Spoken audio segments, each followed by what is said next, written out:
Hello, friends, and welcome to Theme Party the Podcast. I'm your party host, Merete Mohs. In case this is your first time listening to a TPTP episode, here is what we're doing. Every season, I pick a theme, and our team comes up with their own ideas for an audio drama that somehow fits that theme, even if it only fits if you have to say, oh, let me scooch this right past you. Once they have made their episode, I invite them to talk about it. I am thrilled to be here with my party guest, Tyler Hyrchuk. Tyler is a voice actor, voiceover instructor, and coach, a copywriter, improviser, and the person that brings Shrimpy the Shrimp to life for the Disney Zombies series. Tyler, please say hello. Hello, Merete. Thank you so much for having me. Oh, no, not the Merete. Oh, God. Okay. Well, for this series, what I'm doing at the top of every episode is I am telling everybody what kind of party I think they would be. And for you, I think you would be a sports party. A get-together, watching a big game, celebrating an event. I specifically think for you of American football. I don't know if that would be your sport of choice, but that is the one I think of. A bunch of people sitting around watching the game, talking about sports, just because I know how athletic you are, how much you enjoy being at a crowd of people and having a common thing to experience together, while also having casual side conversations and not having to focus too much on the main event. Does that sound like an accurate description? First off, I brought an onion dip. Can that go in the fridge? Or? Yeah. There's plenty of room just on the bottom shelf. Okay, awesome. Great. Thank you. It depends on who you'd ask, I think. I think I could see sports party for sure. I'm not as athletic these days, more so just because that's what happens as you get older. You find less time for stuff. I would say I'm probably more of like I've become more of a theater kid in my older age. Oh no, switching to the other side. Yeah, I feel like more board game party of some kind. As cringy as, like, let's do some improv at this party seems, like, that also seems fun to me. But I also will say I was at, we'll get to this, I guess, later, but I was at a party this weekend, and there was a sports-themed game, and I gravitated to it very quickly. All right. So, ultimately, a party where there's activities. And I find it insane for people who are like, I hate being involved in activities and games and things like that. I'm like, you're not fun. I agree. Even like when my family gets together and we're all just sitting around doing our own thing, maybe it's because I'm like on the cusp of extroversion, but just having a common thing that people can do rather than just waiting for conversation to come up organically after you've kind of worked through all the casual chit chat and small talk and stuff. Having like, hey, let's play cards. Let's build a Lego set or something like that. Yeah, I think it depends on like the crowd too. That's what I loved about parties in college and in my early 20s where there was beer pong. Oh, yeah, go stand by the table, watch, you interact. Oh, there's flip cup. Oh, there's this. There's games to be there. Now it's like you show up. Everyone's just kind of standing around. Maybe there's music, and you're like, I don't know anybody here. Oh, I know one person in the corner. I'm going to stick to them like a barnacle on a ship. And then it's not really a party anymore. It's kind of a casual hangout with other people around. Yes, and it takes a very adept and deft host to be like, oh, Tyler, Merete, like, you two have this thing in common. Bye. Mm-hmm. So they're at least like trying to encourage like conversation. Yep. You mentioned improv parties. What is your favorite improv game to pull out at a party? Maybe with not other people who are familiar with improv. One that I did over the weekend in a class and then last night over Zoom, Vowo. Unfortunately, you weren't able to make it. But I got it off of, there's a podcast called Bad Friends with Andrew Santino and Bobby Lee. And I don't normally watch it, but I see YouTube shorts and stuff all the time. And Santino is like, oh, I ran into, you'll never guess who I saw. I saw Patrick Mahomes. And Bobby is notoriously bad. I don't know if this is a bit or he's just genuinely dumb. He was like, oh, the basketball player. Oh, God. And Andrew immediately went, yeah, he plays for the Dallas Mavericks. And then they went back and forth a couple times. And then Bobby's like, wow, that's right. And he's like, no, he's a quarterback for the Kansas City Chiefs. So I kind of co-opted that into a game, getting people to like claim that they saw a famous person and then the person they're talking to misrepresent them like immediately. Wow. And it was interesting because some of the students were like, they had trouble agreeing to something they knew was blatantly false. They'd be like, well, no, actually. And I'm like, no. That person, that's correct. It's yes and. Yes. One of my favorite ones was, oh, you'll never guess who I saw at the coffee shop, Brad Pitt. Oh. Brad Pitt, the famous Pope? He's my favorite Pope. And then that led to like an insane sort of back and forth. Not only Brad Pitt the Pope, but my favorite Pope. Yeah. And then there was Robert Downey Jr. and someone was like, oh, he runs the kissing booth at the fair or something. Oh. And I was like, it's so fun. And then that led to so much humor because everyone was like, that's not right. Oh, yeah. I love that. Especially it's not just over and over again, like this sports ball person from this other team that they're not actually. Yeah. Improv is great. It is. That's so impressive. And what a skill to build for acting and improvisation and just life in general, to be able to be silly and let's go down this crazy path of what if. And it's a super like pretentious thing, I think, to say, but like improvisers give themselves the permission to be silly and have fun. Yeah. Not enough people do that in their day-to-day life. So exactly. I appreciate that about you for sure. Well, moving on, I guess. The theme for this season is family traditions. Tyler, did your story fit the theme? I would say yes. Yay! So I would, give myself a check mark. It was a bit of a shoehorn, but I made it work. Look, there's a family in it. I assume by now people listening to this interview have listened to the episode. I don't think there's ifs, ands, or buts about it. I think it fits, for sure. Your episode title was Lightbulbs. Would you care to read us your logline and your tagline? Shine bright for what you believe in. Hugh, a young incandescent light bulb, balances his hopes and dreams with his mother's expectations. Oh, beautiful. I love the announcer voice for it. Very nice. Tyler's roles in making this episode include co-founder of Lengthy Tangent, a voice actor, producer, writer, sound engineer, and designer, and the director. Let's listen to a sample of your episode. Other bulbs just saw him as entertainment. And you don't want to be entertainment? I want to be a luminary, a guiding light for all bulbs. Well, I think you're pretty luminous, Hugh. It's only a matter of time before a gang of those protesters sneak up behind me President and vault me! And you don't know our choreo! Who needs Hugh's leotard when I've got my own? Ha-ha! And who says I don't know your choreo? I wouldn't be much of a fan if I didn't. Walt, please. Wait. Wow, the sound design and writing on that was really good, eh? Oh, incredible. And the acting also, chef's kiss. So great. Tyler, in creating your episode, did you learn anything new and interesting since you've already done so much for the other theme party podcasts? Yes. I learned more about light bulbs. Sourcing sound effects, trying to co-opt other sounds for the sounds of light bulb related things. Yes. And even in the writing of it, I created this sort of structure, this hierarchy of light bulbs based on how long they burn. And I didn't realize LEDs friggin' burn for a while. Yeah. And they just don't take up much energy, which I find fascinating. Whereas incandescents are, shine bright and get out of here. Live fast, die young. Did you happen to find out if all LEDs are pretty much created equal, or is there a hierarchy within the hierarchy? That's a good question. There probably is the 0.1% of the 1%, but I don't know exactly.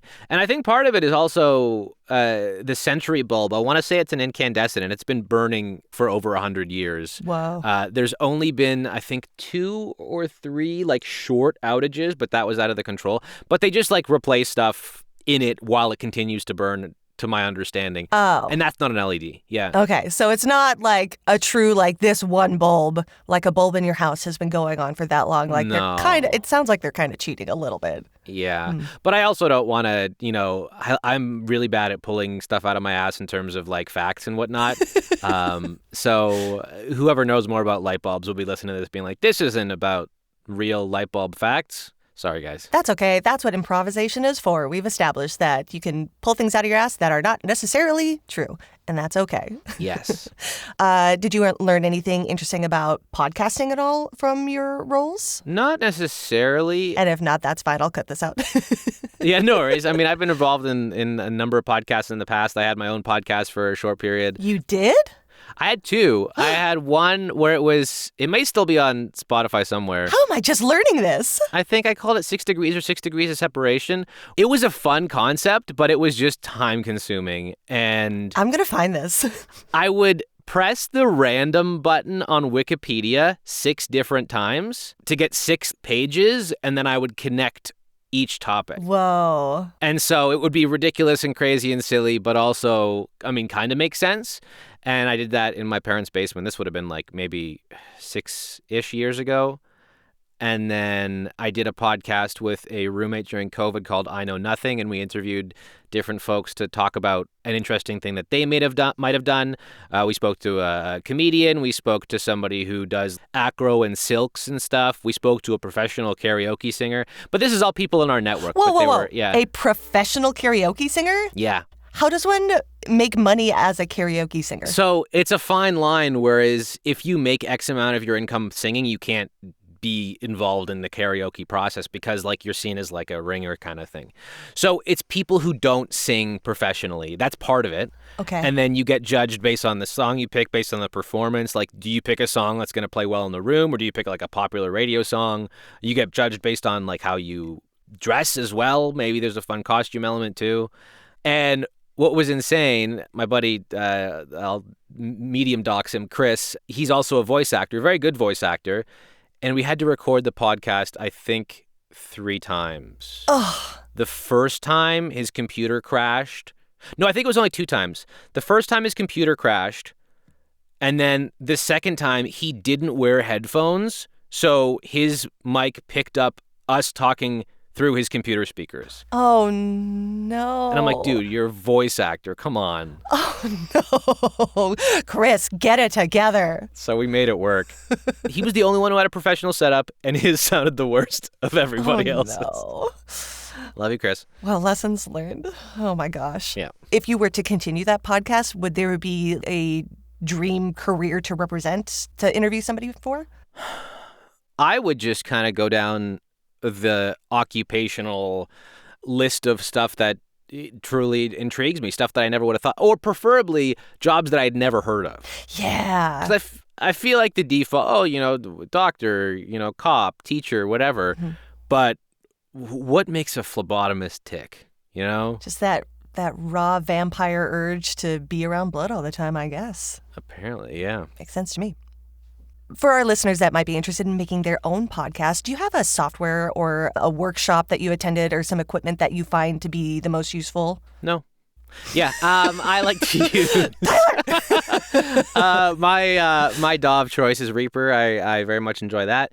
And then in terms of sound effects and stuff, that was an interesting experience. I have a connection in my network, Jeff Bremner. I want to say Bremner.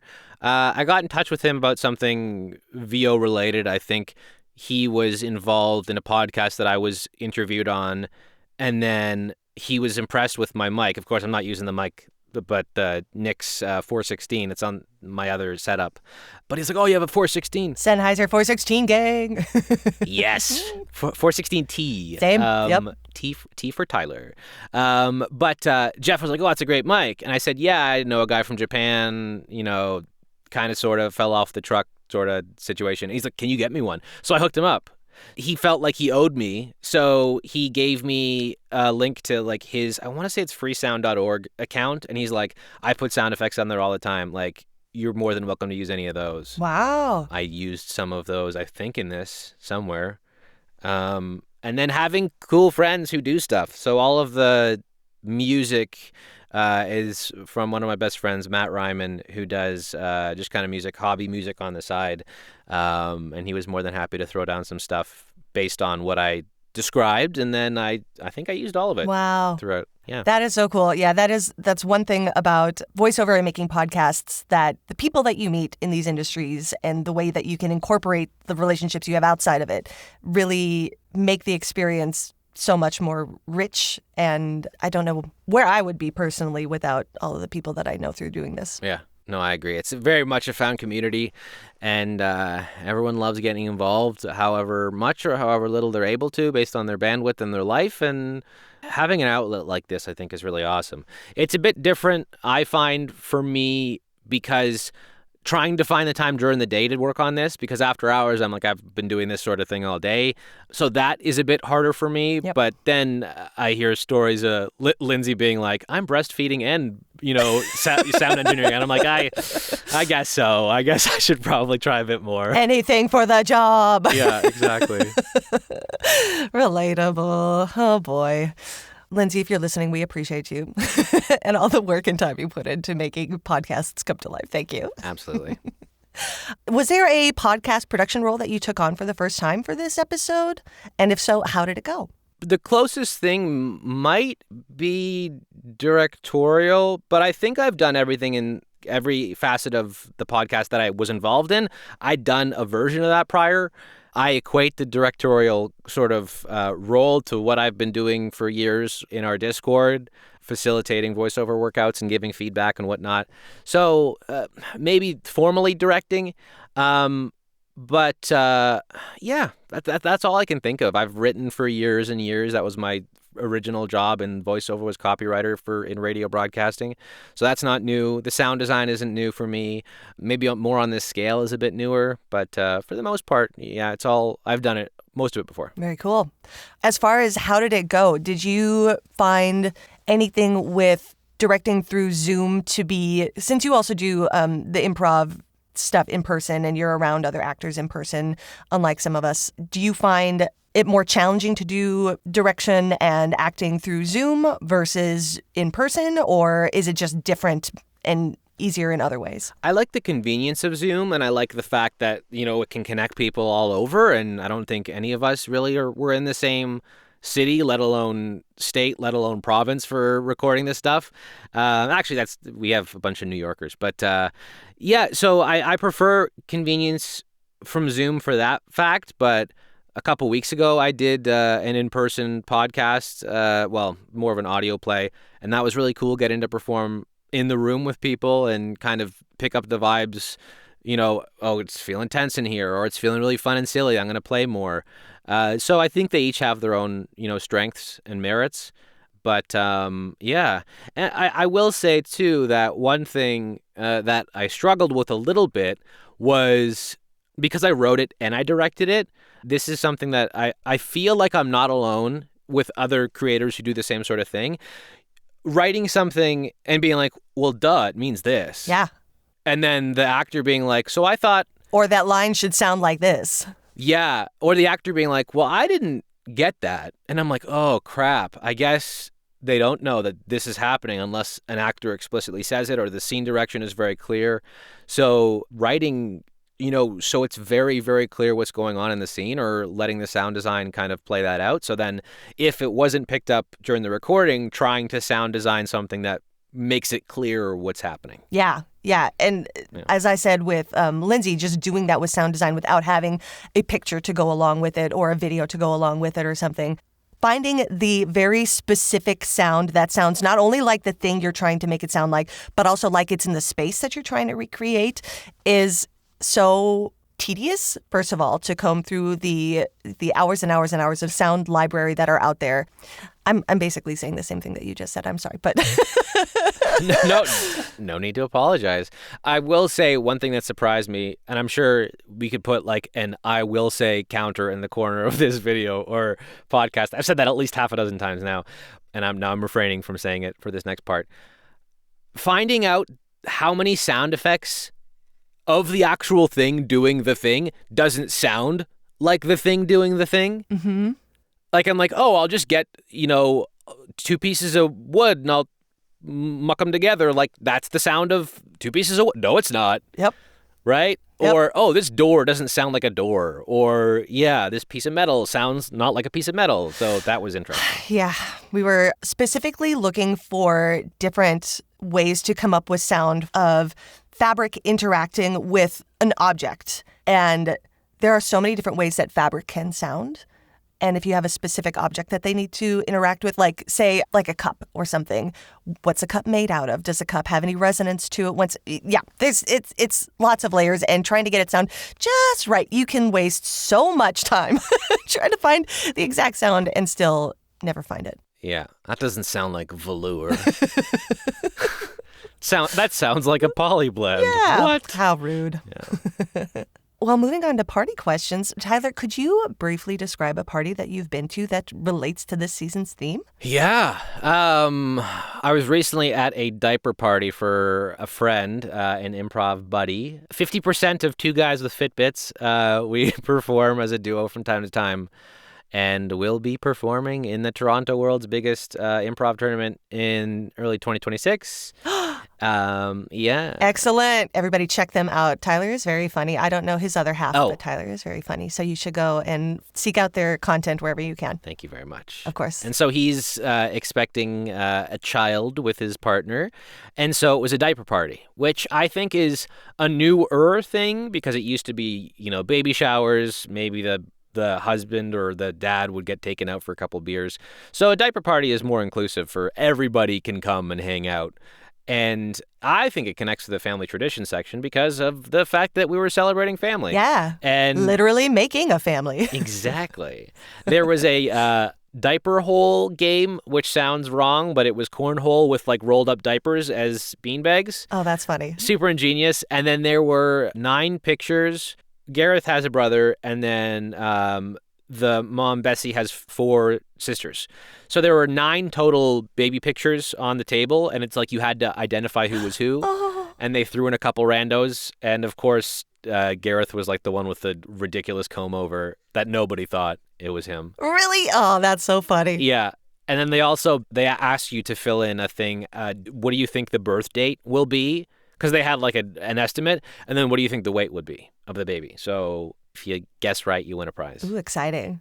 Do they have a name and everything picked out? I guess we don't have to dox the baby on the podcast, but... I don't know if they have a name. Okay. I was pushing really hard for Tyler, but probably not. I'll probably cut this out of the podcast, but I recently had my debit card information used. Somebody was spending my money, and I had to deal with a banker named Tyler. And I, first of all, thought of you, but then I was also like, a banker named Tyler? That just feels strange. Yeah, I feel like I'm on the top end age-wise of Tylers. I feel like I've never met a Tyler older than me. All the Tylers are younger, but that's just my thought. Interesting. Now I have to think. There's a bunch of Gen Z Tylers going around. Yeah. Huh. I guess I can't think if I know any Tylers my age or older. Yeah. I mean, you are quite older than me, so that's possible. Yep. Keep it in. That's okay. I'm not ashamed of my age. That's fine. Did anybody at the party discuss traditional baby shower games? Because my understanding is diaper parties are popping up as more popular because they are generally accepted to be co-ed, and then they're moving away from kind of we're going to sit and have cucumber sandwiches and drink tea and sniff chocolates in a diaper as if it's poop. Whoa, you get into some weird stuff. Yeah, you're supposed to identify the chocolate bar, the melted chocolate bar inside of a diaper, and it's supposed to be really funny, like you're figuring out what the poop is. So I am somewhat curious about that. But yeah. So, traditional baby shower stuff, was that your question? Yeah, I guess at the party were people talking about traditional baby showers and how glad or not glad they are of people moving away from them? No, but I almost wonder if it's because just as a society, we're having kids at older ages now. So I don't know. They're a couple of years older. I think they're early 40s. Okay. And so maybe decade older or so. But of the people that I knew that were there, I was probably one of the younger ones. But it also didn't seem to be a group of people that went to a lot of baby showers or diaper parties. Oh, interesting. So, yeah, when I think baby shower, I think, maybe a tiara and a veil and a sash. And it's in somebody's very pristine living room. And it's not the living room of the mom.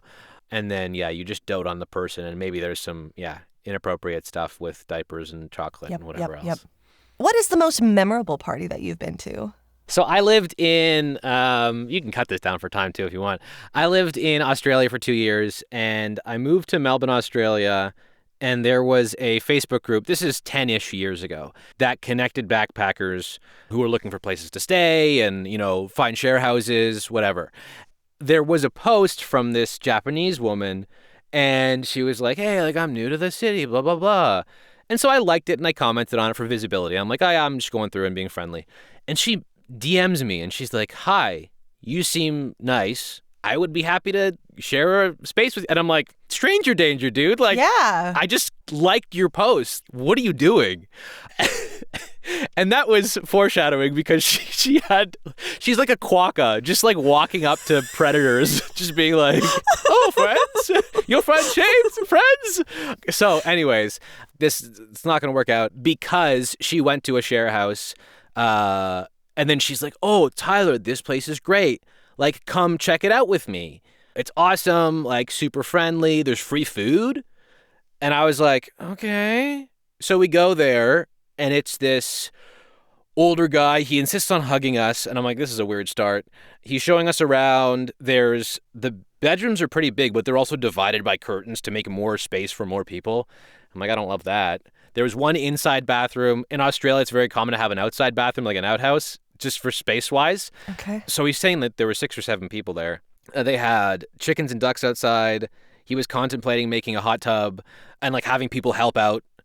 And then I think at one point something ran across the floor. He insisted that we drink this like very fresh water that he had in a jug that was sparkling mineral water, but it was also from a mountain stream. I'm like, that's fishy. Can we pause for a second? You said something ran across the floor. Are we talking like a small mammal or an insect or a snake? What did we? I guess they don't. I think really it was a small mammal. Okay. It might have been like a mouse or a rat. Okay. I'm not sure. Yeah, and I'm looking over at my friend, and she's like, like thumbs up, and I'm smiling, and I'm like, are you dumb? Like, this is terrible. And then it was coming to an end, and he was like, any other questions? I'm like, oh yeah. In my head, I'm like, there's no way I'm living here. But also, I was like, so Mohs said something about free food? And he goes, oh yeah, I'm a freegan. I practice freeganism. And I'm like, what is that? And he says, once every few days, once every week, me and a couple of housemates go behind like the Woolworths down the street, and we just see what we can find in the dumpster. And I was like, thank you so much. Goodbye. Listen. So, and then pivoting. So this is the person that I'm dealing with. Somebody who thought this was an okay situation prior to me coming to kind of see. She messages me a couple days later and she goes, I met this guy on Tinder. He invited me to his house party. And I was like, huh? She was like, I want to go. And I'm like, have fun. I fear for your safety. Like, I will come along. And so this was like an hour north of Melbourne. This was like in the sticks, kind of. She picked me up like in the city. We drove up there and we go to this house and it's like kind of white trashy sort of vibes. And he's so excited to see her. And I'm like, this is really weird. I find a beer pong table. So I'm chatting with the people there. She's chatting off with him. And they're talking about Pakistan's nuclear arsenal. And I'm like, this is not party conversation. What kind of party is this? And I'm also like looking at the house. I'm like, I wasn't expecting to talk about geopolitical stuff here. Yeah. At one point, apparently, she accidentally walked into the quote-unquote sex room because there are people just I'm sorry, what? Yeah, there are people just like going, and then they were just like, oh, so sorry about that. Like, close the door on your way out. And then she had, smoked some weed with them and stuff. And I was like, look, the trains are stopping soon. I need to hop on a train to get home. Are you okay to stay here? And she's like, yeah, it's fine. Like, I'm fine. I'm totally fine. I'm like, you're sure? She's a grown woman, right? Uh-huh. And I met her a week and a half ago. So I'm like, okay, I'm leaving. This is your and she's like, yeah, I'm fine staying here. Fast forward now, she's married with a kid, so to an Australian guy, so I guess she figured something out, but it wasn't the same guy. Lots to unpack here. But yeah, that was an interesting party. Lots to unpack here. Yeah. Why did you continue talking to her? The entertainment factor? I guess. How would we have these stories if you had not continued answering her messages? I don't even know what to say, to be honest with you, because there's a lot that happened in that one night, let alone the entire situation. So you are still in touch with her? I mean, I see her stuff. I don't know that I've spoken to her in years. But like pictures of her and her kid like pop up from time to time. After I left Australia, there was the odd, hey, how's it going? But just the cultural differences coming from Japan in your like early mid 30s to Australia, it's like a wild place. And she's just like, oh, you're offering me drugs for free? What a bargain. Like, that's the sort of vibe that I was getting. I'm like, lady, have some sort of discernment. Be wary. She's still alive, though. That is the important takeaway, I think, and clearly doing okay. And she's responsible for the growth and nourishment of a child. Imagine having her as a mother-in-law someday, just like piecing out bits and pieces of her life from stories that she shares. I wonder if she talks about any of that stuff, or if she's even aware that it is worth being talked about, you know? Yeah, I think that's what it comes down to. She's just like, well, that was Saturday. Like, let's see what's going to happen Sunday. I'm so boring compared to some people. Holy cow. I'd rather be boring and alive than fun and dead. That is very true. Man, I want to hear more about your travels and your experiences with your parties. Are there any other parties from your travels to other countries that are good story fodder for the podcast? When I lived in Thailand, I lived in like rural Thailand. And there was one time where I was walking to it was like a community and there were small houses and whatnot. And I lived in a house and I was taking my laundry to the laundromat down the street. And it was like 10 in the morning maybe.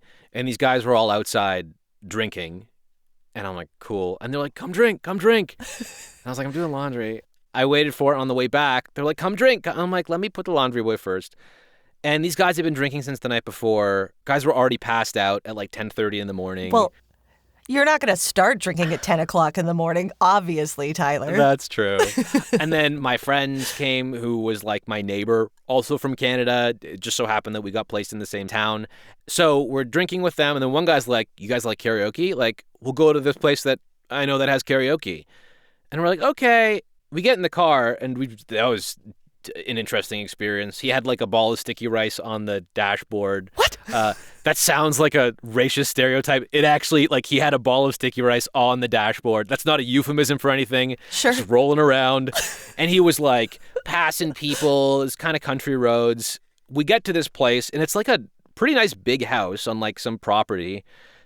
And my friend and I are looking at each other like, there's no karaoke here. What happened? There's no karaoke. And they brought food out. And in that corner of the world, it's like, oh, you're white. This is cool. I'll have a story to tell my friends if I hang out with a white person. That was the vibes. That was a wild party. But that leads to one of my co-teachers, after I left, got married. And so I went back for the wedding and I was in the wedding party. So I was in an authentic Thai wedding experience. And that was cool. Whoa. And so being in the wedding party, you're part of the festivities. They walk down the street. They went to the bride's parents' house and the groom was like, I'm coming in to get you, honey, in Thai. Sure. And he has to stop at each of the bridesmaids and say, what can I do for you to be allowed to pass to go to the next person to get into the house to get my bride? And someone's like, do 10 push-ups or give me 200 baht or whatever. And then we went inside and then people were giving the groomsmen money. Neat. One older Thai woman was super friendly, smiling and holding my arm and stuff, saying something. And a friend was like, she's offering her granddaughter. And I'm like, no.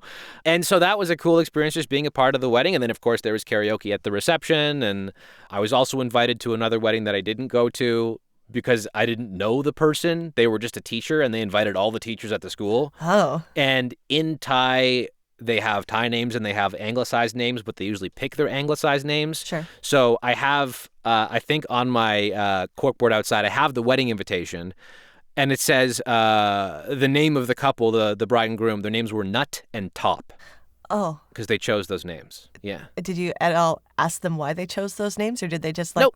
I never spoke to them because we didn't end up going to the wedding because we didn't have rides and it was early on a Saturday morning and we were just too knackered from the week. Sure.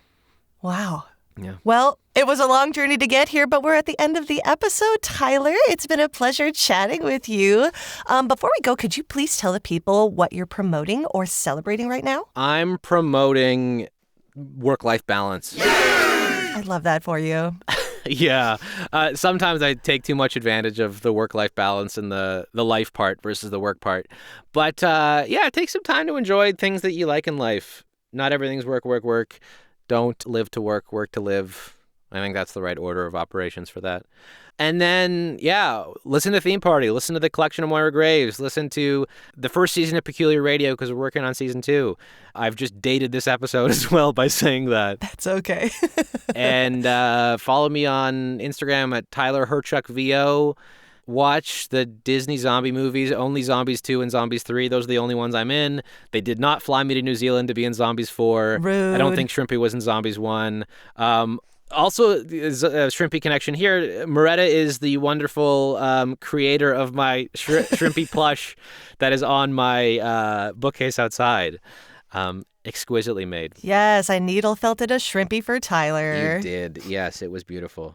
So I'm going to be on this podcast. Well, we already recorded it, but I voice a prisoner with 2 other improvisers interviewing me, and it gets very silly and fun.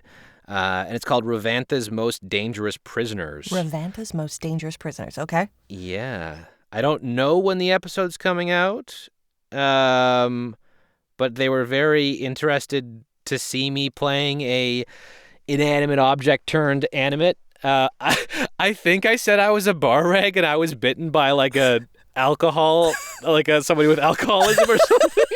I was brought to life. Okay, first of all, what led to you making that choice? And also, what powers does a drunk imbue into a bar rag when they bite the bar rag?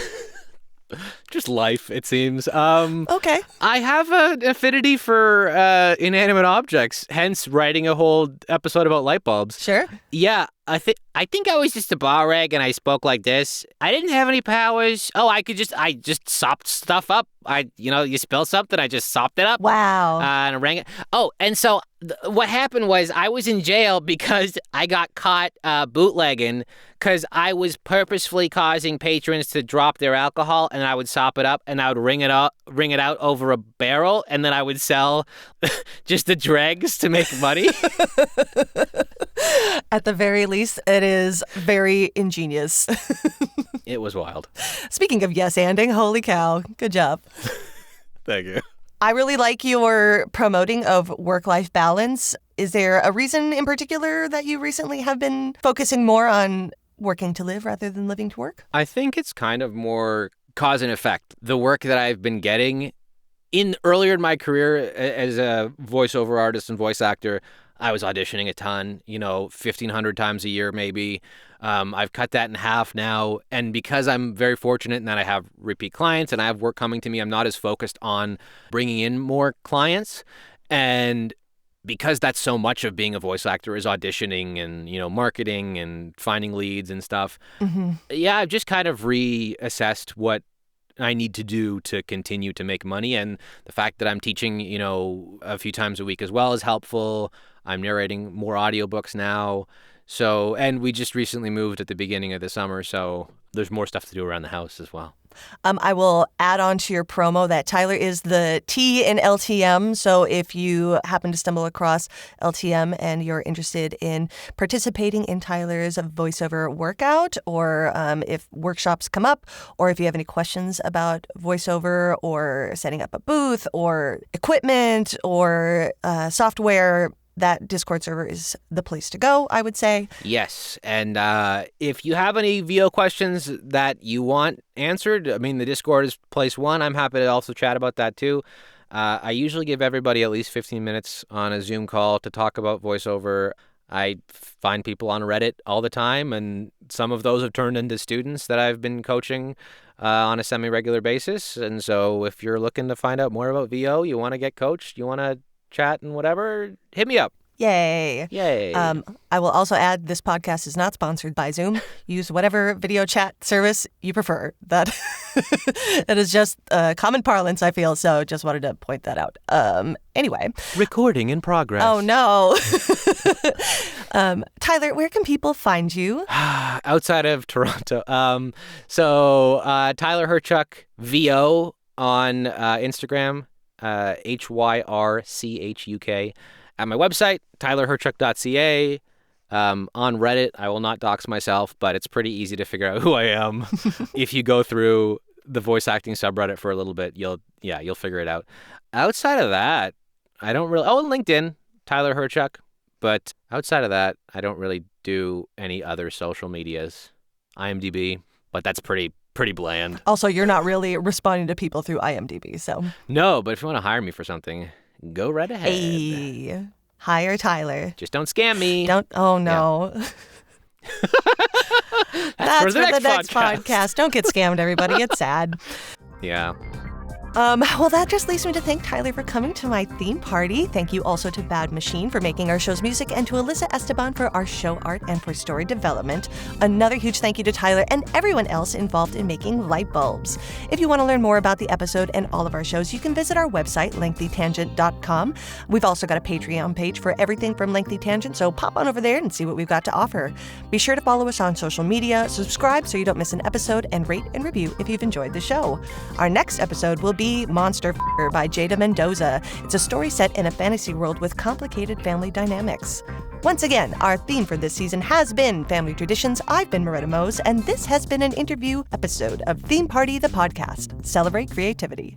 Since we didn't eat the onion dip, can I take that with me? Can I keep like a serving of it to have with chips later? Yeah, I just need the Tupperware Oh, yeah, back. yeah. Of course. Okay. Yeah. Thank you. Great, thank you. Butts. We'll just edit that part out. Lengthy tangent.